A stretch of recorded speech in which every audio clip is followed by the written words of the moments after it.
because our commander of our troop said, we have lost enough people. We're not doing it anymore. Give me a white handkerchief. I want to hang it out on the corner of the house. When the troops came to take us over, it was all American GIs. Then they loaded us on trucks and to existing POW camps. And one of them would take about a half an hour. It was a camp. So they unloaded. And when we when they opened the gate, they were laying up on either side with the Sikh Heil greetings. When we marched in there and we looked at each other and said, they are nuts. That's what we said. I'm not in English, but in German. They don't know what's going on over there. And when we told them that we come from Italy and where we were captured, somebody came quickly to us and said, keep your mouth shut. These are super Nazis here. They were captured in Africa. They think we were winning the war. They were lying to each other.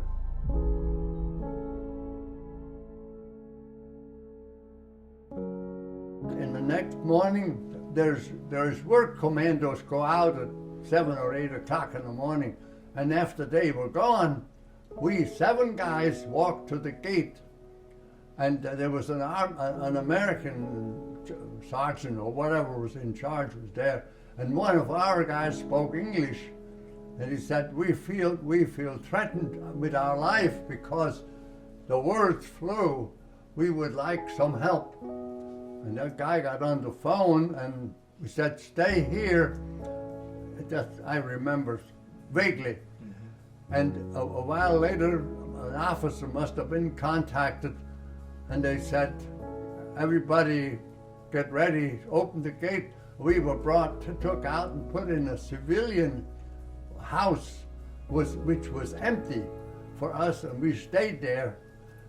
I don't know whether we had a guard or not, but we were POWs, and that was the end of that camp. But we were in that house for 6 or 7 days before they had this all organized.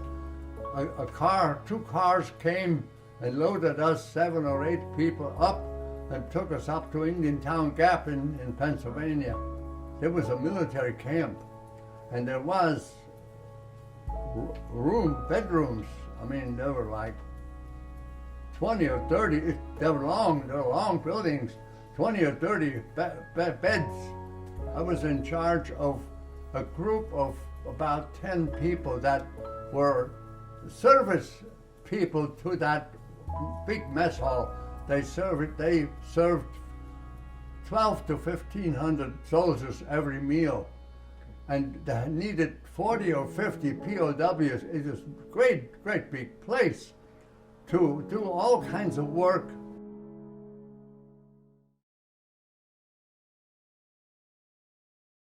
We spent, it was a couple of months that we did that, could have been 3-4 months we lived in that camp in Stewartstown, yeah. But it was civilized, it was okay. We got fairly good, we got lunch taken along when we went to work, you know. They made the lunch for us, so before you left, you collected, you get your lunch ready, and then they took us by truck somewhere to the farms from morning at 7 to evening at 6 or 7. Mm-hmm. And I spoke English, and I learned English by then, and I got this commando, and any problem came along, I had a lieutenant, an American lieutenant, to bring the problems to him, and he will settle it, you know. We were shipped on a beautiful troop ship, like your troops were transported. 406 high, good food.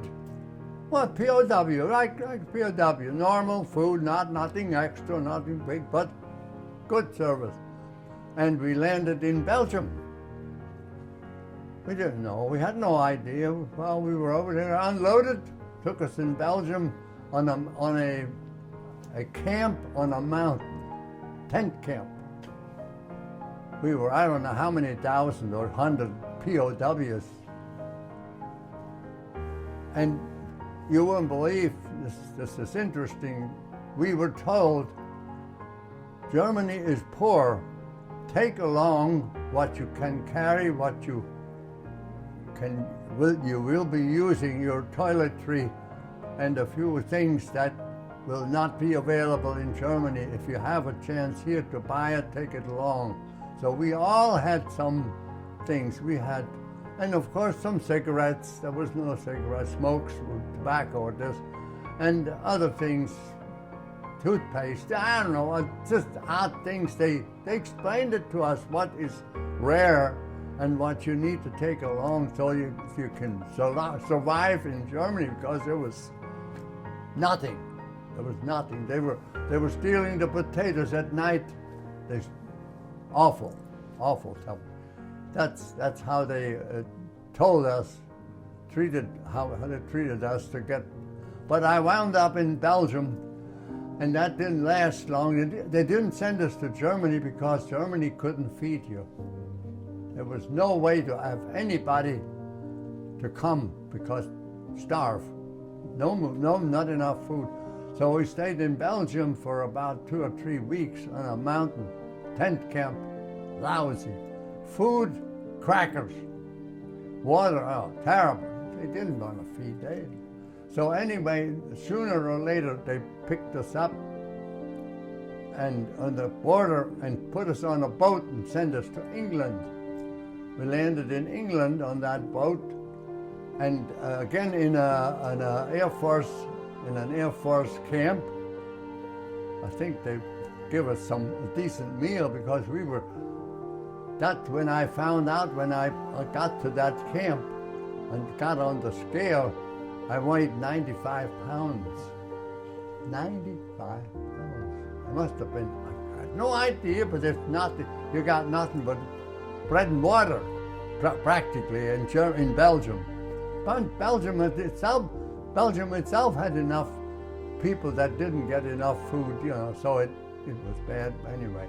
So there in Britain, a day or two later, might have got military service, food-wise, and we could take a shower and all that. We hadn't had a shower in months in that tent.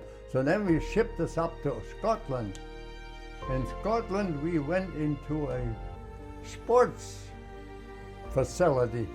And I spoke English, of course. I was a man to tell everybody this and that. That was fun. Guess what? And things were not the best. Meat was very scarce. So in Scotland, where we were, we looked out, we walked to work, of course, and we saw the field was full of rabbits. I mean, rabbits all over the place, and their quarters were at the edge of the woods. They come into, that's where they lived, underground. We picked that up and said, hey, we didn't get much meat, and that it's one Englishman cooked, or Scottish. There were cooks in the West Hall, and the others were Germans. We asked the commander or the guy in charge, could we get some clubs? Could we get any clubs? We got a dozen of clubs, big enough. And us POWs, when we went to work, we go in the field. They were out in the field. From the nest where they lived, they went out and clobbered rabbits, killed rabbits, and then they laid there. And when the job was over in the evening, we'd take them back to the camp, and they stripped the skin, and the cooks made them, and so we had meat. That was a great deal in Scotland. And from Scotland came the time, the following spring, we got brought down to southern England onto a small boat, brought us over to Bremen, Germany, the great big tent house. They were give you whatever you had, gave you just get discharged from the military. In Bremen. Then comes the fun. to try to get from northern Germany to southern Germany where I lived. I lived near the Swiss and southern border, in the Alps. We get out of there and got our discharge papers and you can get free ride. Well, that's a free ride. The train had no glass in the windows. That's the kind of train you get. And it came about 30 or 50 miles, and it said, we're not going to go any further, you have to take another train. You know, at night or whatever. It was terrible. Right after the war, nothing. It took me 3 days to get from North Germany to South Germany. Everything is gone. You can't buy anything. Besides that, the German money was worth nothing by the time the war was over. Nothing. You couldn't pay with the new German money came. I don't know how that worked for a while, but then the material wasn't there. If you have money that was worth something, you couldn't get anything because it's not available. Awful.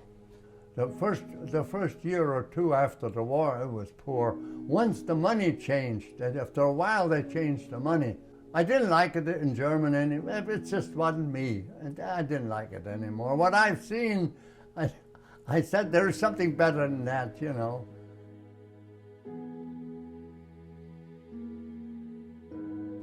I don't even remember what year I come here, but it was always in my mind to go back. America had no opening for Germans, but Canada asked they want to hire people in Europe, and I said, Canada speak English, yes, Canada. I didn't think of that, but it might be an idea, and yes, I did go to Canada, and I got married by then, a widow. Her husband died 4 weeks before the war was over.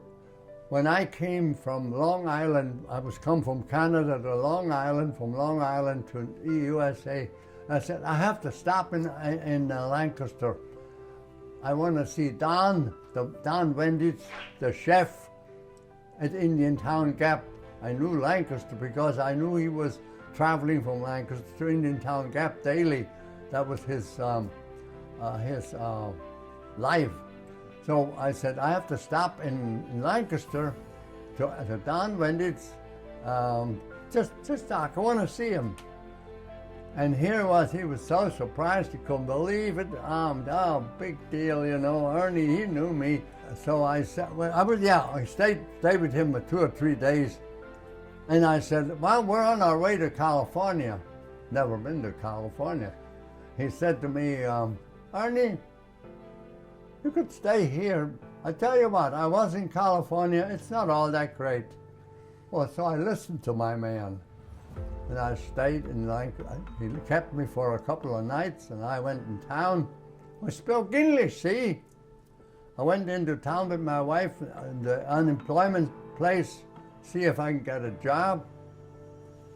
Got a job, sheet metal shop. Yes, I can do this. I'd never done it, but I was, yeah. And I was a helper. I started as a helper in a sheet metal shop, making furnaces and all that in houses. Wunderbar. I got a job, and I found an apartment, and so that's how we stayed in Lancaster. But we had a nice apartment on the second floor. Barbara went to school there, not too far to walk. My wife found a job in the sewing factory. She was a seamstress. And I was working in a sheet metal shop.